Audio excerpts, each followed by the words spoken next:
청취자 여러분들은 사랑하는 이를 떠나보내신 적이 있으신가요?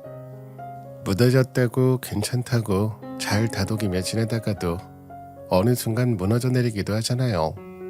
그게 사람이든 반려동물이든 누군가와 영영 이별한다는 것은 담담하고 싶어도 절대 담담해줄 수 없는 순간인 것 같습니다. 얼굴도 모르는 청취자분들이지만 얼굴도 모르는 그 누군가에게 속 시원하게 털어놓고 싶어서 이렇게 사연을 보내봅니다. 제 인생의 아빠라는 존재는 2명입니다. 왜 2명이냐고요? 한 분은 저를 세상에 있게 해주신 친아빠, 그리고 나머지 한 명은 하늘에서 천사가 부족해 데리고 간 저희 친오빠랍니다. 저는 경상도의 한 작은 시골에서 나고 자란 토박이로 지금도 제가 나고 자란 고향에서 살고 있어요. 제가 어릴 때만 해도 주변이 모두 논이나 밭이었는데 점점 대학교나 시청 등 관공서나 시설들이 늘어나고 관광지로도 유명해져서 많이 발전이 되었습니다. 저는 집 근처 대학교의 식품영양학과를 졸업하고 한식 기능사 자격증을 따서 관광지 호텔의 조리사로 근무를 했었어요. 그리고 시청이었던 남편과 눈이 맞아 결혼하게 됐습니다. 친아버지는 제가 매우 어릴 적에 교통사고로 돌아가셨어요. 제가 5살 때 돌아가셔서 저는 아버지의 기억이 잘 나지 않습니다. 대신 저와 10살 차이가 났던 친정오빠가 제게는 아빠 같은 존재였어요. 오빠는 제가 시집가는 것을 보고 장가갈 거라며 입버릇처럼 말하곤 했었죠. 저도 친정오빠처럼 든든한 남자를 만나게 됐고 결혼 이야기까지 나왔어요.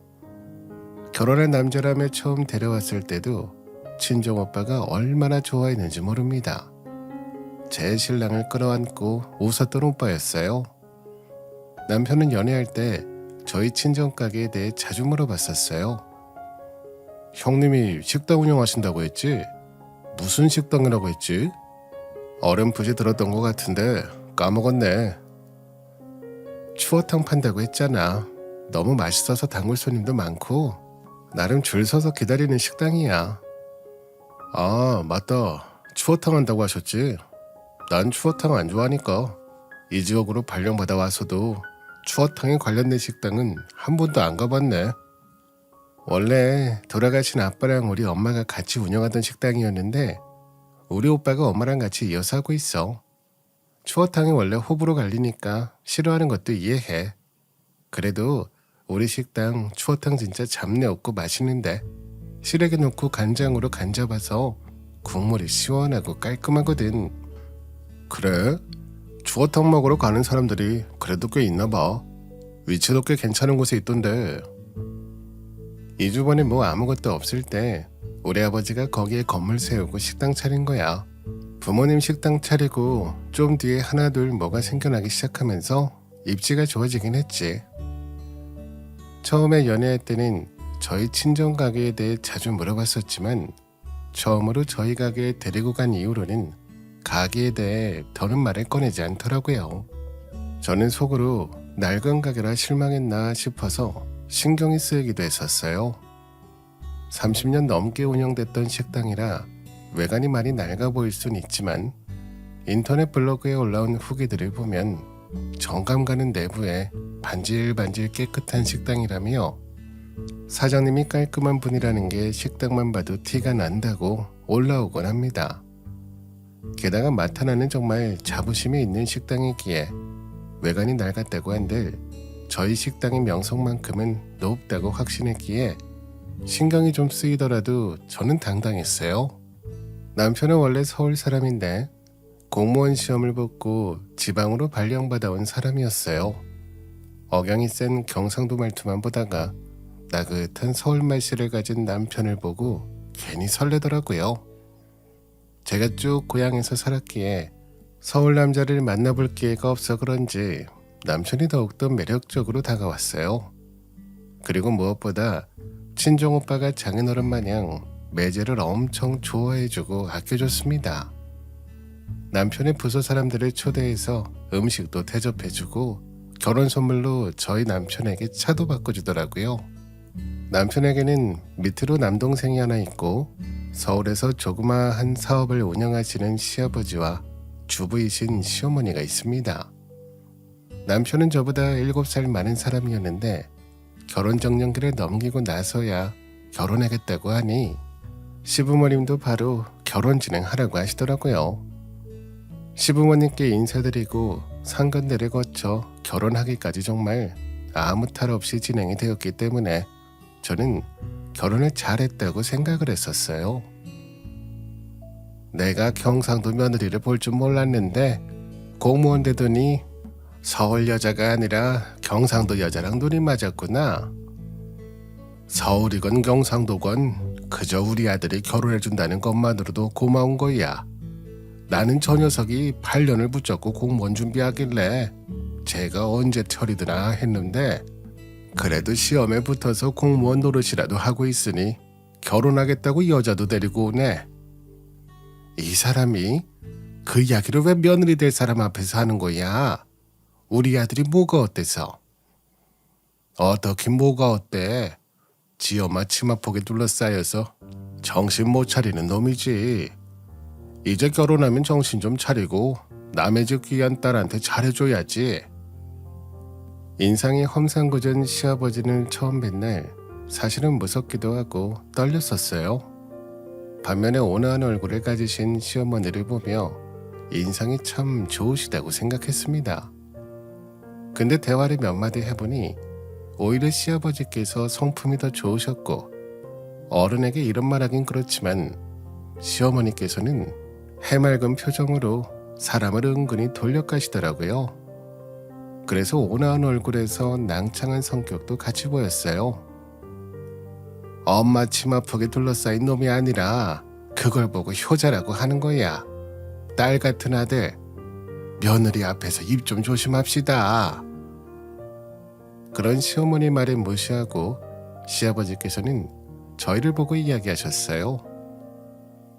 내가 우리 장남만 생각하면 괘씸해서 뭐 아무것도 안 해주고 싶지만 그래도 모자란 우리 아들 데리고 간다는데 내가 예비 며느리 봐서 신혼집 하나 해주마.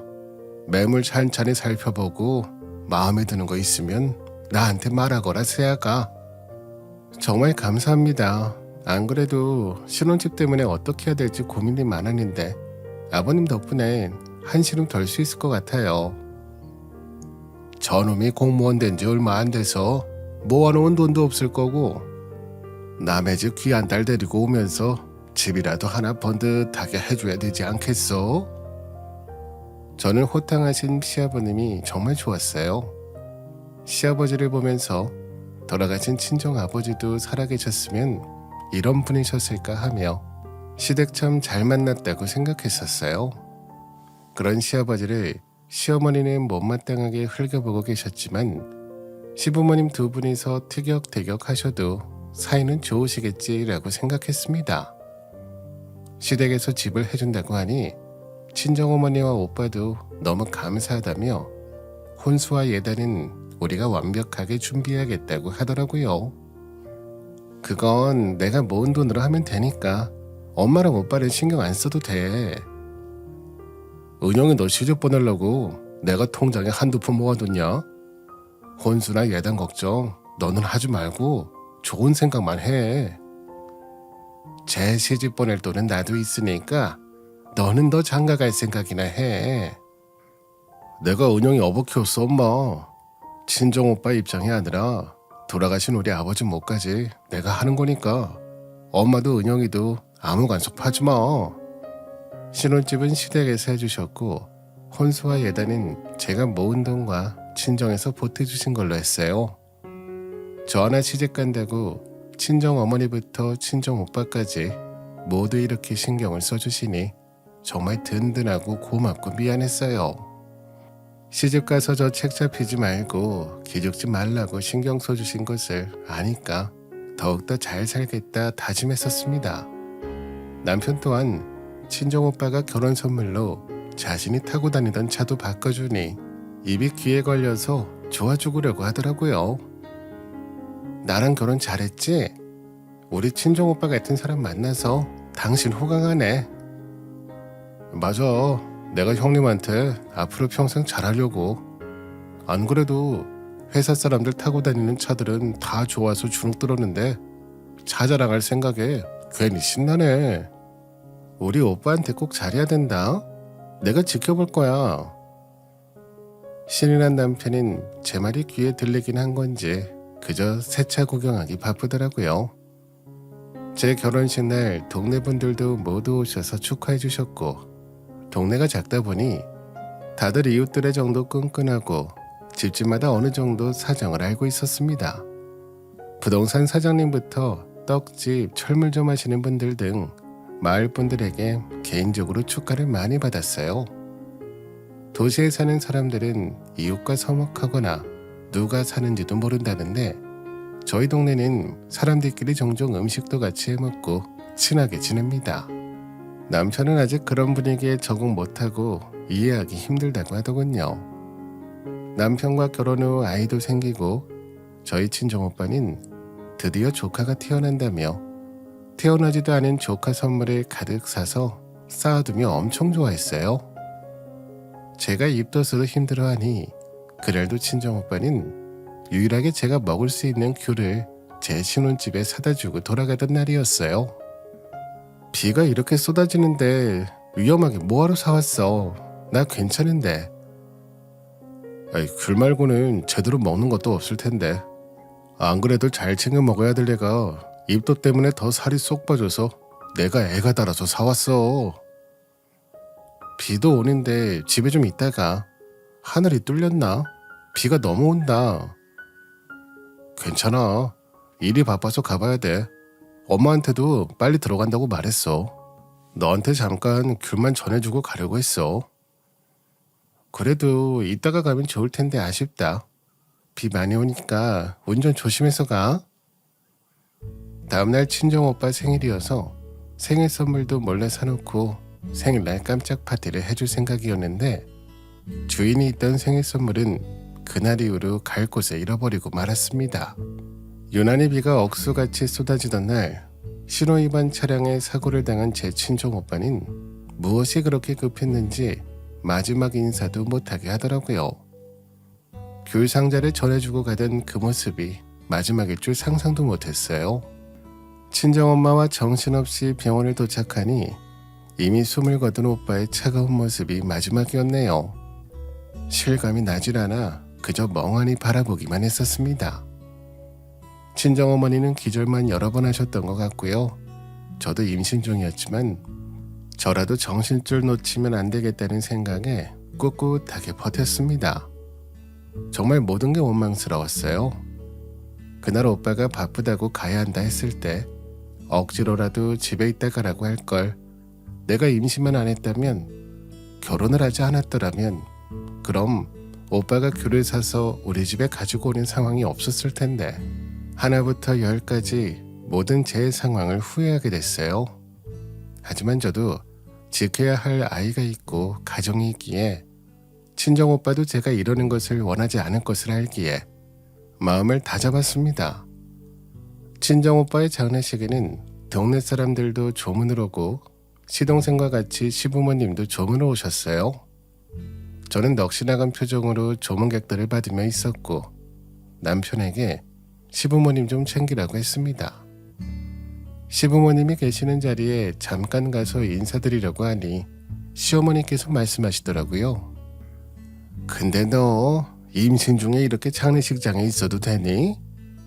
미신이라고는 하지만 그래도 너는 임산부인데 괜히 애한테 안 좋을까 걱정이다. 이 정신 나간 여편네가 지금 그걸 말이라고 내뱉는 거야? 그딴 소리 할 거면 빨리 일어나 가자. 미안하다 새아가. 시어머니의 망언에도 그것에 대해 화가 날 힘조차 있지 않더라고요. 시아버지께서 펄쩍 뛰시며 대신 사과를 하시고 불이 나게 시어머니를 데리고 장례식장 밖을 쫓기듯 나가셨습니다.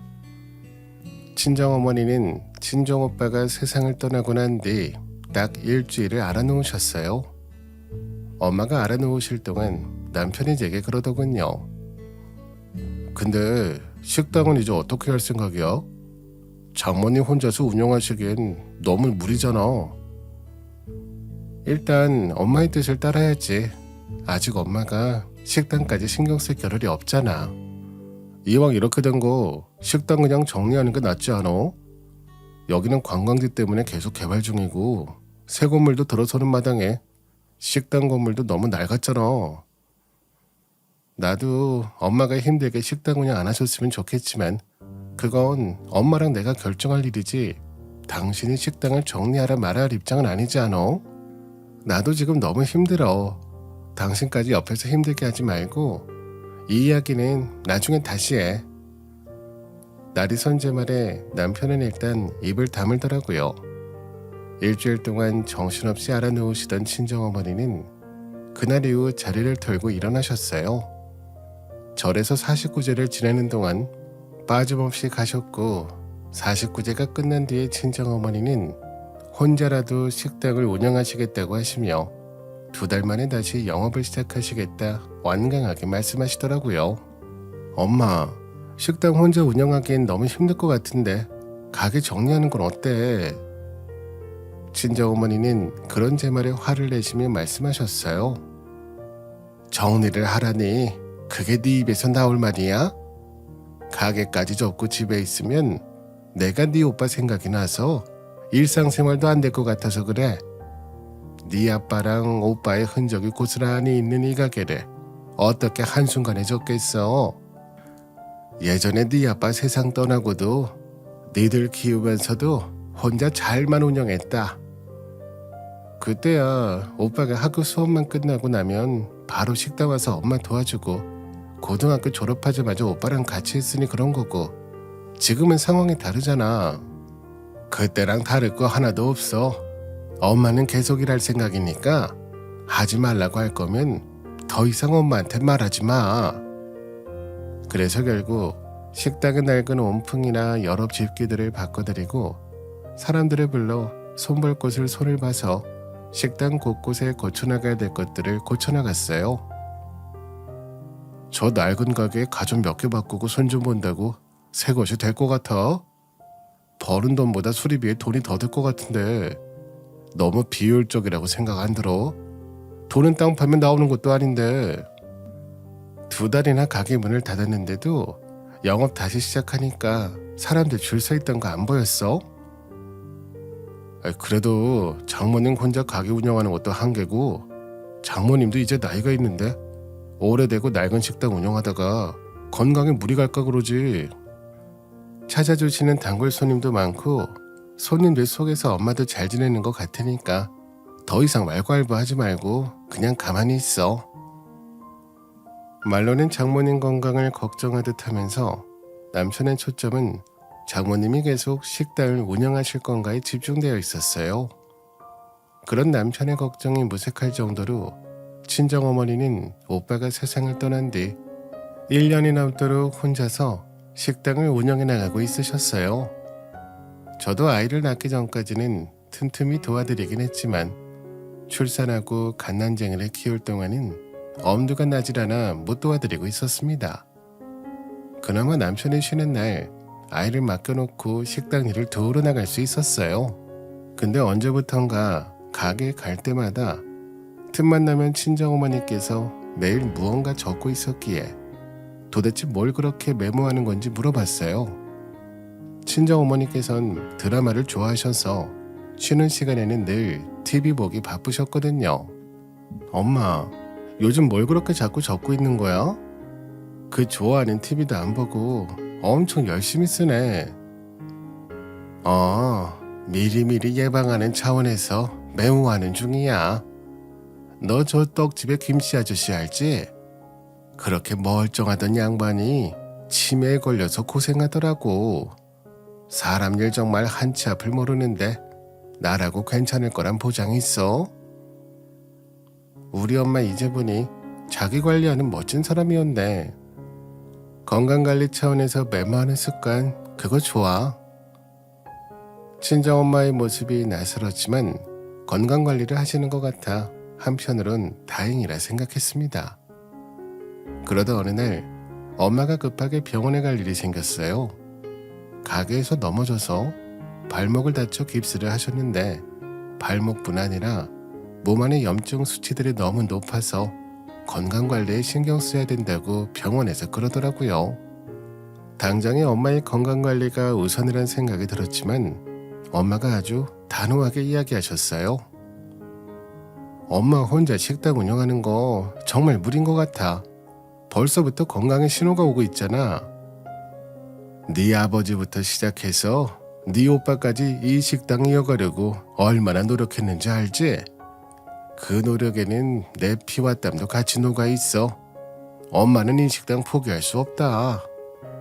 이러다가 엄마까지 큰일 날 것 같아 불안하고 너무 무서워. 엄마 제발 몸 생각해서 무리 좀 하지 마. 식당 문 닫는다는 것은 네 아버지와 오빠의 모든 것을 지우겠다는 말과 똑같아. 엄마가 어떻게 그만하겠니? 그럼 내가 이어서 할게. 나 있잖아. 내가 비록 엄마 어깨너머로 배우긴 했지만 내가 물려받아서 해볼게. 진심이니? 정말 네가 할 수 있겠어? 엄마야 네가 이어서 해준다면 더할 나위 없이 고맙겠지만 아직 애가 어려서 그게 걱정이다. 이제 돌도 지났고 좀 더 있으면 어린이집 가도 될 시기니까 괜찮을 거야. 일단 엄마 건강부터 생각하자. 제가 엄마랑 똑같이 완벽한 맛을 내기에는 아직 내공이 부족하겠지만 그래도 어깨너머로 배운 것 치곤 제법 비슷하게 맛을 내긴 하더라고요. 저희 식당은 직접 담근 된장과 간장에 직접 말린 시래기를 쓰는데 제가 이제 운영하게 되면 하나부터 10까지 신경 쓸 게 한두 가지가 아니겠죠. 그래도 상황이 이렇게 된 김에 제가 해보고 싶은 생각도 있었어요.